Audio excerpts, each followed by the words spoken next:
اما بعد فاعوذ باللہ من الشیطان الرجیم بسم اللہ الرحمن الرحیم قال اللہ جل وعلا ومن آیاتہ منامکم باللیل والنہار وابتغاؤکم من فضلہ ان فی ذلک لآیات لقوم یسمعون۔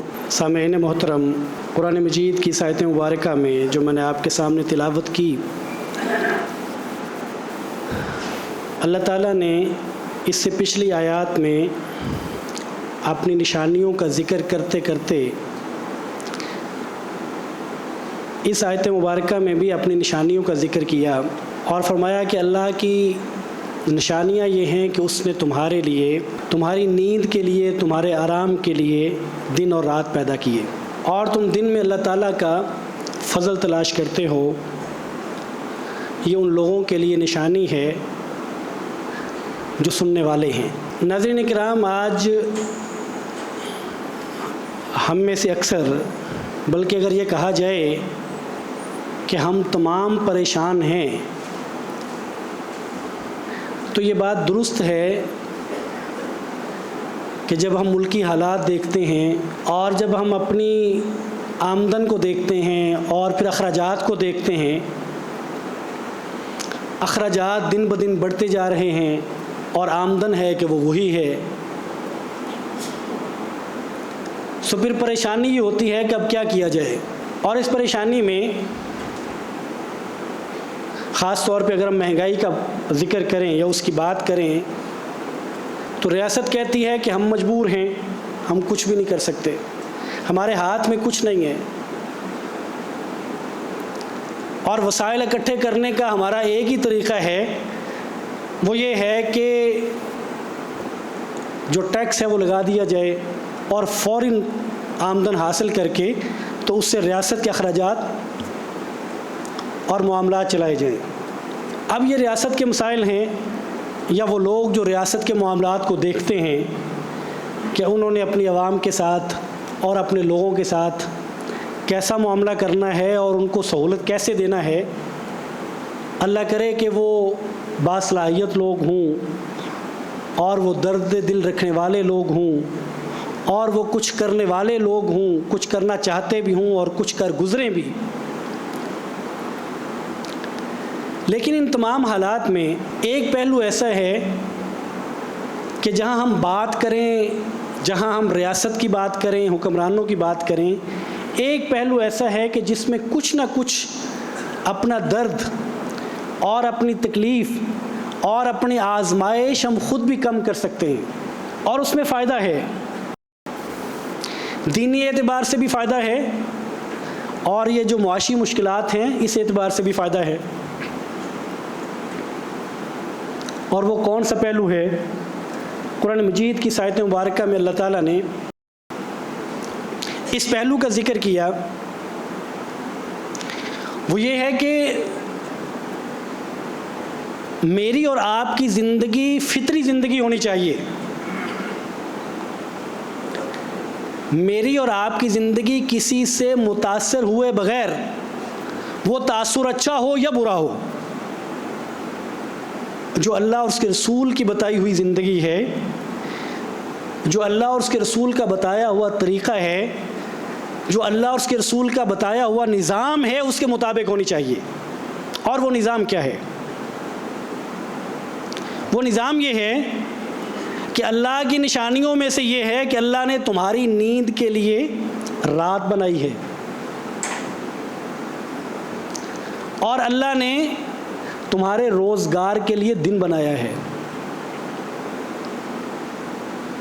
یہ فطری نظام ہے۔ جب اللہ نے رات نیند کے لیے بنائی ہے تو رات کو اوٹ میں رکھا ہے، رات میں اندھیرا کر دیا، اس لیے کہ نیند کے لیے اندھیرے کا ہونا ضروری ہے۔ روشنائیوں میں نیند اس طرح نہیں آتی جیسے اندھیرے میں آ جاتی ہے۔ سکون رکھا ہے، خاموشی رکھی ہے، اطمینان رکھا ہے۔ اور جب دن کو اللہ نے روزگار کے لیے بنایا، فضل کے تلاش کے لیے بنایا، رزق کی تلاش کے لیے بنایا، تو اس میں اللہ تعالیٰ نے سورج کی ایک روشنائی رکھی ہے، اور وہ روشنی اتنی بڑی اور اتنی زیادہ ہے کہ جو آپ کی مصنوعی روشنائیاں ہیں یہ ان سے 250% زیادہ ہے جو دن کی روشنی ہے، جو سورج کی روشنی ہے. اور اس میں اللہ نے دن کو ایک بڑا دن بنایا کہ اس پہ آپ نکلیں اپنے اور اپنے بچوں کے روزگار کے لیے. اس کو کوئی مسلمان یا کوئی غیر مسلم جب اس فطری نظام کو بدلے گا وہ کئی طرح سے نقصان اٹھائے گا، اس کے نقصانات ہوں گے، اس کو بھگتنا ہوگا. اور یہ جو میں ہمیشہ ذکر کرتا ہوں کہ یہ جو ہم بات کرتے ہیں نا، جو اقبال نے شکوہ اور جواب شکوہ میں کی کہ اللہ ہم تیرے ماننے والے ہیں، ہم تجھے خدا مانتے ہیں، تیری عبادت ہم کرتے ہیں، تیرے احکامات کو ہم بجا لاتے ہیں، اور تیری نوازشیں اور تیری مہربانیاں وہ ان پہ ہیں جو تجھے مانتے ہی نہیں. یہ شکوہ اور ہم بھی کرتے ہیں کہ ہم مسلمان ہو کے ہم پیچھے رہ گئے، وہ غیر مسلم ہو کے آگے چلے گئے. تو اللہ کا نظام یہ ہے کہ جو اللہ کے نظام کو اپنا لے وہ مسلم ہو یا غیر مسلم ہو فرق نہیں پڑتا. جو اللہ کے دیے ہوئے نظام کو اپنا لے، اللہ کے دیے ہوئے ضوابط کو اور اصولوں کو اپنا لے، وہ مسلم ہے یا غیر مسلم ہے، دنیا میں اسی نے آگے بڑھنا ہے. اور جو ترک کر دے وہ بھلے مسلمان کیوں نہیں ہے وہ پیچھے رہ جائے گا. اب اللہ اور اس کے رسول کہتے ہیں کہ جھوٹ نہیں بولنا، اور یہ ایک صفت ہے، یہ ایک قدر ہے. اس کو اگر مسلمان چھوڑ دے اور اس کو غیر مسلم اپنا لے تو کیا یہ شکوہ ہونا چاہیے کہ ہم پیچھے کیوں رہ گئے؟ اگر دھوکہ بازی اور بددیانتی مسلمانوں میں موجود رہے، غیر مسلم کافی حد تک اس کو چھوڑ دیں اور وہ آگے بڑھیں، تو کیا یہ شکوہ ہونا چاہیے کہ ہم پیچھے کیوں رہ گئے، وہ آگے کیوں بڑھے؟ یہ اللہ کا نظام ہے. سو یہاں فطرت کا نظام، اللہ کا نظام یہ ہے کہ اللہ نے رات سونے کے لیے پیدا کی ہے، اللہ نے رات سونے کے لیے بنائی ہے، اور دن اللہ تعالیٰ نے روزگار کے لیے بنایا ہے. اور اگر مسلمانوں کی مارکیٹ 11 بجے کھلے اور دن صبح 5 بجے ہو اور 4 گھنٹے 6 گھنٹے بعد میں مارکیٹ کھولے اور دکان کھولے اور پھر کہے کہ یا اللہ تیری نوازشیں غیر مسلموں پہ، ہمارا کیا قصور ہے؟ اور اگر مسلمان رات 1 بجے تک جاگے، بیٹھ کے گپے لگائے، کمپنی ان کی عشاء کے بعد شروع ہو اور 1 یا 2 بجے تک جائے اور پھر یہ کہے کہ یا اللہ ہم پیچھے کیوں رہ گئے؟ سو اللہ کا نظام یہ ہے، جو اللہ کے دیے ہوئے نظام کو اپناتا ہے وہی کامیاب ٹھہرتا ہے. اور آپ دیکھ لیجئے، جن لوگوں نے دیکھا ہے سو انہوں نے دیکھا ہے، جنہوں نے جانا ہے وہ جانتے ہیں، جو نہیں جانتے وہ جان لیں کہ اس وقت وہ لوگ جو دنیاوی اعتبار سے ہم سے آگے ہیں، آج بھی جا کے ان کو دیکھ لیں، مغرب میں دیکھیں، یورپ کے جتنے ممالک ہیں ان کو جا کے دیکھیں، ان کی مارکیٹیں 8، 8:30، 9 بجے بند ہو جاتی ہیں. اور وہ صبح انہوں نے فجر کی نماز نہیں پڑھنا ہوتی، انہوں نے کوئی فریضہ ادا کرنا نہیں ہوتا. ان کو معلوم ہے کہ جب جلدی اٹھیں گے تو دن بڑا ہو جاتا ہے، پروڈکٹیو ہو جاتا ہے، اس میں کام زیادہ لیا جا سکتا ہے. ان کو معلوم ہے کہ جب صبح اٹھتے ہیں تو آب و ہوا تازہ ہوتی ہے، صحت کے لیے فائدہ مند ہے. اور وہ صبح کے اور جلدی اٹھنے کے انہی فوائد کو لے کے وہ جلدی اٹھتے ہیں. اور میرے اور آپ پر ایک بہت بڑا فریضہ ہے کہ ہم نے اللہ کے حضور سجدہ کرنا ہے، ہم نہیں اٹھتے. 11 بجے اٹھتے ہیں، 9 بجے اٹھتے ہیں، 12 بجے اٹھتے ہیں. نبی کریم صلی اللہ علیہ وسلم فرماتے ہیں، آپ صلی اللہ علیہ وسلم کی حدیث مبارکہ ہے کہ کان النبی صلی اللہ علیہ وسلم ان یکرہ النوم قبل العشاء والحدیث بعد، کہ نبی کریم صلی اللہ علیہ وسلم کو یہ بات ناپسند تھی کہ عشاء سے پہلے سویا جائے اور عشاء کے بعد باتیں کی جائیں. یہ صحیح حدیث مبارکہ ہے آپ صلی اللہ علیہ وسلم کی کہ نبی کریم صلی اللہ علیہ وسلم کو یہ بات پسند نہیں تھی اور پسند نہیں ہے کہ عشاء سے پہلے سویا جائے. کیوں؟ اس لیے کہ اگر عشاء سے پہلے سویا جائے گا تو پھر عشاء کی نماز رہ سکتی ہے، کہ کہیں آنکھ ہی نہ کھلے اور عشاء کی نماز رہ جائے. اور نبی کریم صلی اللہ علیہ وسلم کو عشاء کی نماز کے بعد باتیں کرنا ناپسند تھا، الا کہ کوئی ضروری چیزیں، آپ اہل و عیال کے ساتھ ہیں، آپ نے امور سلطنت دیکھنے ہیں، کوئی آپ کی کوئی علمی مجلس ہے، استثنائی صورتیں موجود ہیں.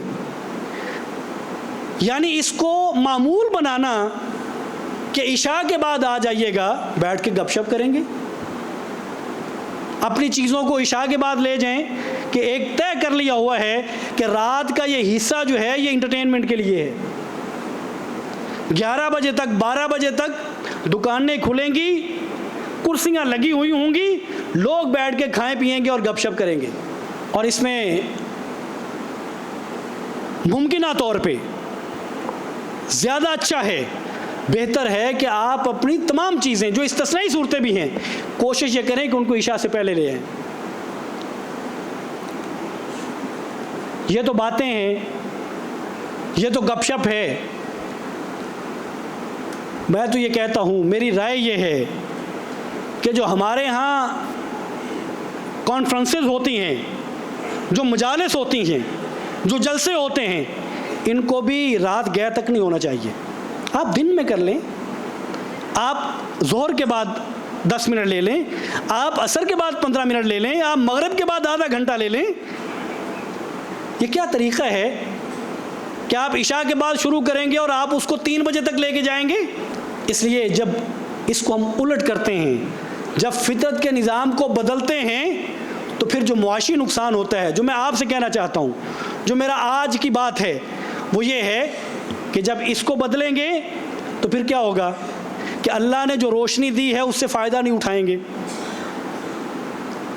اس سے فائدہ نہیں اٹھائیں گے، اس میں سوئے رہیں گے، اور رات کو مصنوعی روشنی میں ہم اپنے کام نپٹائیں گے. اور جب مصنوعی روشنی میں کام نپٹائیں گے تو پھر اس مصنوعی روشنی کا بل بھی دیں گے، اور بل وہ دیں گے جو چیخیں نکلوا دے. یعنی بل بھی معمولی نہیں ہے کہ انسان درگزر کر جائے. تو گزارش اس میں یہ ہے کہ خود بھی صبح اٹھیں، فجر کے وقت اٹھیں. تہجد نہیں اٹھ سکتے، کم از کم فجر میں اٹھیں، اللہ کے حضور پیش ہوں، نماز کے لیے، عبادت کے لیے، جھکنے کے لیے، اور پھر تلاوت کریں، اور پھر دیکھیں کہ دن کتنا بڑا ہے. ایک محقق جو غیر مسلم ہیں، آپ کبھی اس پہ ریسرچ کریں کہ صبح جلدی اٹھنا چاہیے یا کوئی 11 بجے اٹھنا چاہیے، اس پہ کبھی ریسرچ کریں. آپ کو کوئی ایک نکما ریسرچر یہ بات نہیں کہے گا کہ لیٹ اٹھنے کے فائدے ہیں. آپ اس کو کوئی سوشل ایکسپرٹ ہو، کوئی طبیب ہو، کوئی نفسیات کا ماہر ہو، آپ کے کوئی معیشت کے حوالے سے بات کرے، آپ کو سب لوگ یہ بتائیں گے کہ آپ کا فائدہ جلدی اٹھنے میں ہے،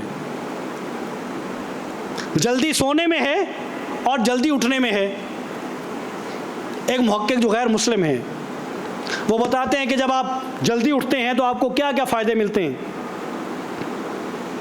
وہ کہتے ہیں کہ آپ کو ایک فائدہ یہ ملتا ہے کہ آپ تخلیقی جو صلاحیتیں آپ کے اندر چھپی ہوئی ہیں، صبح کا وقت وہ وقت ہوتا ہے جس میں وہ نمایاں ہو کے سامنے آتی ہیں. اگر کوئی شخص تخلیقی کام کرنے والا ہے تو جو آئیڈیاز، جو منصوبہ جات، جو چیزیں اس وقت اس کے سامنے آتی ہیں وہ دن اور رات کے باقی حصے میں نہیں آتی. وہ یہ بتاتا ہے کہ جو صبح اٹھتا ہے، صبح جلدی اٹھتا ہے، رات جلدی سوتا ہے، صبح 5 بجے اٹھتا ہے، رات 9 ساڑھے 9 بجے سو جاتا ہے، 10 بجے سو جاتا ہے، وہ بتاتے ہیں کہ یہ بندہ وہ ہے جو اپنے آپ کو چیلنج دے سکتا ہے، اپنی شخصیت پر جس کا کنٹرول ہے، اپنی ذات پہ کنٹرول رکھتا ہے. دنیا کا کامیاب آدمی وہ ہے جس کا اپنی ذات پر کنٹرول ہو, جو جب اٹھنا چاہے اٹھ سکے, جب سونا چاہے سو سکے, جب نماز کے لیے جانا چاہے کوئی اس میں رکاوٹ نہ بنے وہ جا سکے, جب ذکر کرنا چاہے کر سکے, جو وہ کرنا چاہے. اب ہمارے مسائل میں کیا ہے, مجھے معلوم ہے ہم میں سے بہت سارے وہ لوگ ہیں جن کا دل کرتا ہے کہ وہ نماز پڑھیں, خواہش ہے, لیکن نفس یہ کرنے نہیں دیتا, بھاری ہو جاتا ہے, نفس بوجھل ہو جاتا ہے, مسجد کی طرف قدم نہیں اٹھتے. دل چاہتا ہے کہ صبح اٹھیں, لیکن جب سوئے ہوتے ہیں تو آنکھ نہیں کھلتی. تو گویا کہ نفس پہ کنٹرول نہیں ہے. اور ہمارے ہاں یہ جتنی عادات, بری عادات ہوتی ہیں وہ یہی تو ہوتی ہیں. ایک نشہ کرنے والا جو آدمی ہے اس کا مسئلہ کیا ہے؟ اس کا مسئلہ یہ ہے کہ اس کا اپنے آپ پر کنٹرول نہیں ہے. اس کو ایسی عادت پڑی ہے کہ اب اس کو معلوم ہے کہ میرے بچے اور میری بیوی اور میرے گھر والے پریشان ہیں. اس کو معلوم ہے کہ میری صحت وہ نہیں ہے جو ہونی چاہیے تھی, میرا نقصان ہے, لوگ میری عزت نہیں کرتے, لیکن اس کا اپنی ذات پہ کنٹرول نہیں ہے. وہ مجبور ہو چکا اپنی ذات کے ہاتھوں, نشہ کرنے پر مجبور ہے, چاہنے کے باوجود نہیں چھوڑا جا رہا. تو یہ کہتا ہے کہ انسان جو ہے صبح اٹھنے کا, جلدی اٹھنے اور جلدی سونے کا, گویا کہ آپ اپنی ذات کو, اپنے نفس کو ایک ڈسپلن کا پابند کر دیتے ہیں کہ اس وقت اٹھنا ہے تو اٹھنا ہے, اس وقت پہ سونا ہے تو سونا ہے. اور جب آپ اس سٹیج پہ آ جاتے ہیں کہ آپ اپنے نفس پر اتنا کنٹرول کر لیتے ہیں کہ آپ جب اٹھنا چاہیں آپ اٹھ سکیں اور جب سونا چاہیں آپ سو سکیں, تو پھر آپ کے زندگی کے امور آسان ہو جاتے ہیں. پھر جب آپ پڑھنا چاہیں گے آپ پڑھ سکیں گے, پھر کھیل رکاوٹ نہیں بنے گا, پھر دوستوں کی محفل رکاوٹ نہیں بنتی. اور وہ کہتے ہیں کہ جو بندہ جلدی اٹھنے والا ہے, یہ وہ فوائد ہیں جو ایک غیر مسلم خالص مادیت کو سامنے رکھ کے, اس ذات کو, اس جسم کو سامنے رکھ کے وہ اٹھتا ہے. وہ کہتا ہے کہ اگر آپ جلدی اٹھ جاتے ہیں تو آپ صحت مند ناشتہ کرتے ہیں, صحت مند ناشتہ کرتے ہیں.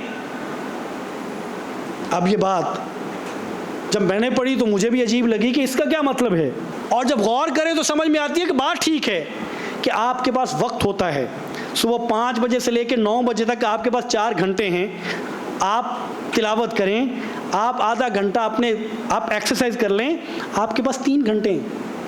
3 گھنٹوں میں آپ طے کر سکتے ہیں کہ آج ناشتے میں نے کیا لانا ہے, میں نے کیا کرنا ہے, آپ کے پاس کھلا ٹائم ہے. ورنہ ہم کیا کرتے ہیں, ہمارے بچے کیا کرتے ہیں, جب آپ 8 بجے 8:30 بجے اٹھتے ہیں اور آپ کو معلوم ہو کہ 9 بجے آپ کی کلاس ہے یا 9 بجے آپ نے باس کے ہاں حاضری دینی ہے, تو پھر آپ کہتے ہیں لا دو, جو ہے جلدی کر لو, سلائس ہی دے دو, جو ہے دے دو. وہ کرتے ہیں اور آپ چلے جاتے ہیں. اور اس نے جو ایک بات کی وہ یہ کی کہ آپ صبح جب اٹھتے ہیں تو آپ اپنے لیے کوئی ایسی دلچسپی کا سامان پیدا کریں کہ جو آپ کو اٹھنے پر مجبور کر دے. آپ سمجھیں آپ نے صبح کے وقت میں کھیل کوئی رکھ لیا ہے, اب ظاہر ہے غیر مسلم اس کے ہاں دلچسپی کا سامان یہ نہیں ہے کہ میں نے اپنے اللہ سے گفتگو کرنی ہے, میں نے اپنے اللہ کے سامنے جھکنا ہے. میری تو سب سے بڑی دلچسپی یہ ہے کہ صبح اس لیے اٹھوں کہ سب سے پہلا کام اپنے رب کے سامنے جھکنے کا کروں, میری یہ دلچسپی ہے. چونکہ غیر مسلم ہے اس کی یہ دلچسپی نہیں ہے, سو وہ دلچسپی ڈھونڈتا ہے کہ کچھ ڈھونڈو لیکن صبح جلدی اٹھو, اس میں فائدے ہیں. کچھ ڈھونڈو, جو مرضی بنا لو, ورزش کو بنا لو, کسی کھیل کو بنا لو, مطالعہ کو بنا لو, جو تمہاری دلچسپی بن سکتی ہے وہ بنا لو, لیکن صبح جلدی اٹھو. اور جب نبی کریم صلی اللہ علیہ وسلم یہ بات فرمائے کہ آپ کو یہ بات ناپسند ہے کہ عشاء کے بعد باتیں کی جائیں, کیونکہ باتیں کریں گے تو فجر چھوڑیں گے, جتنا لیٹ سوئیں گے فجر میں اٹھنا اتنا مشکل ہوگا. تو نبی کریم صلی اللہ علیہ وسلم فرماتے ہیں کہ عشاء کے بعد سو جاؤ. اور پھر آپ صلی اللہ علیہ وسلم کی ایک اور حدیث مبارکہ, آپ نے فرمایا کہ اثقل الصلاۃ علی المنافقین صلاۃ العشاء و صلاۃ الفجر,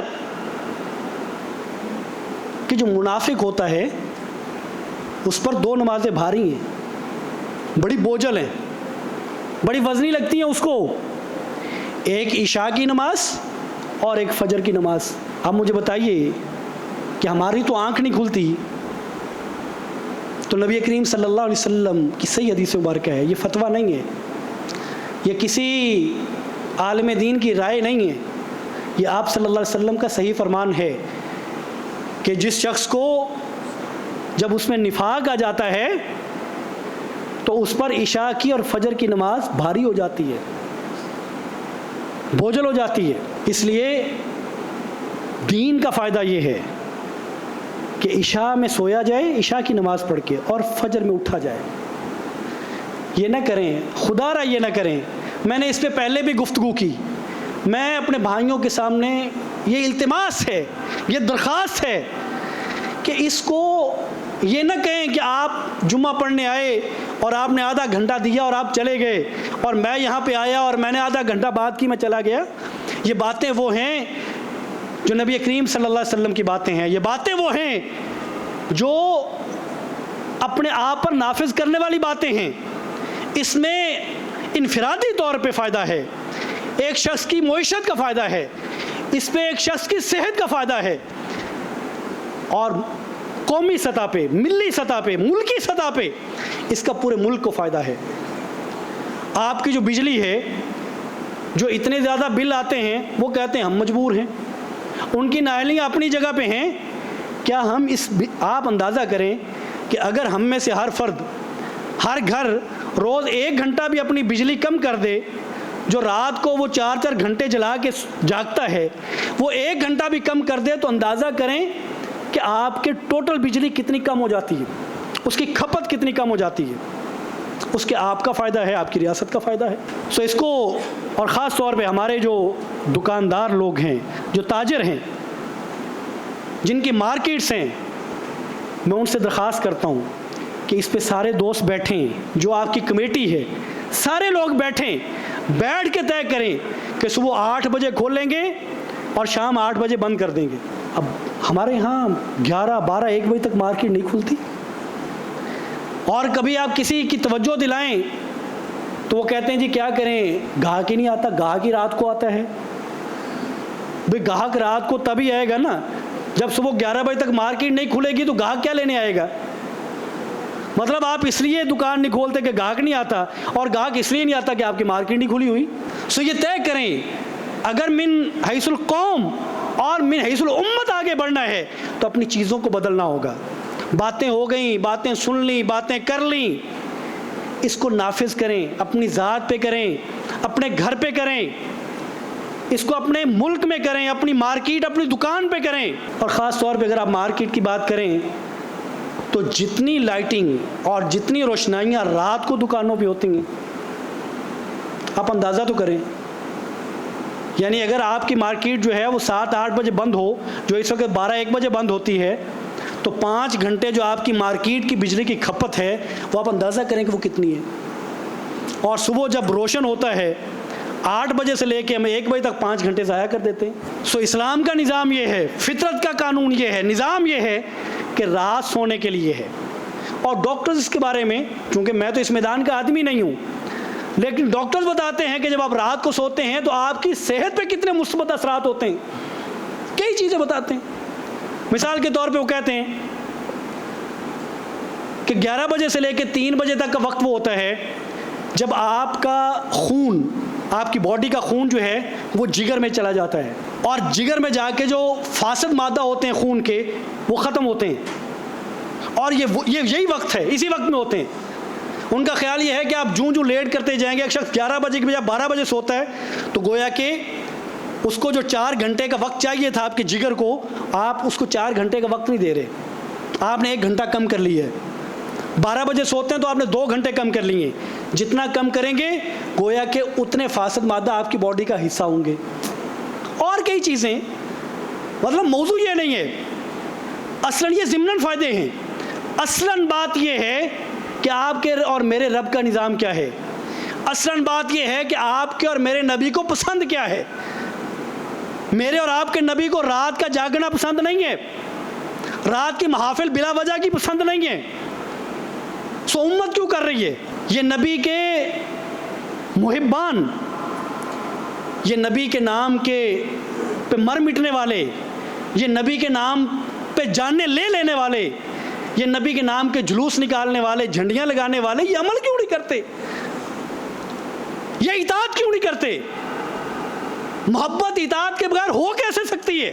سو اگر نبی کی اطاعت ہم نے کرنا ہے، اور اگر اب ہم نے نبی سے محبت کرنا ہے تو وہ اطاعت سے ہوگی، اور وہ میں ذاتی حیثیت میں ہوں یا اجتماعی حیثیت میں ہوں، ہمیں یہ کرنا ہوگا، اور اس سے میرا اور آپ کا فائدہ ہے۔ میرے اور آپ کے بل کم ہوں گے، جتنے بھی کم ہوں گے، مہنگائی میں سے اور چیزیں مہنگی ہیں، ایک میں تو فائدہ ہوگا۔ سو اس میں گزارش یہ ہے کہ میں اور آپ اپنے بچوں کو فجر میں اٹھائیں، ان کی آج عادت بنائیں، تاکہ کل کو وہ اچھے مسلمان اور اچھے شہری بن سکیں۔ یہ عادت نہ ڈالیں 11-12 بجے اٹھانے کی، اور خاص طور پہ جب پھر یہ عادت ٹھیک نہیں ہے کہ جن دنوں میں بچوں نے اسکول جانا ہے وہ جلدی اٹھیں گے، اور جب چھٹیاں ہوں گی وہ لیٹ اٹھیں گے۔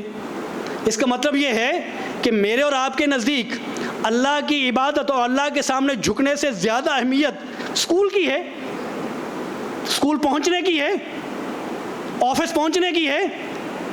گویا کہ جس دن میں آفس نہیں جاتا اس دن میرا اللہ کے سامنے جھکنا کوئی اہم نہیں ہے۔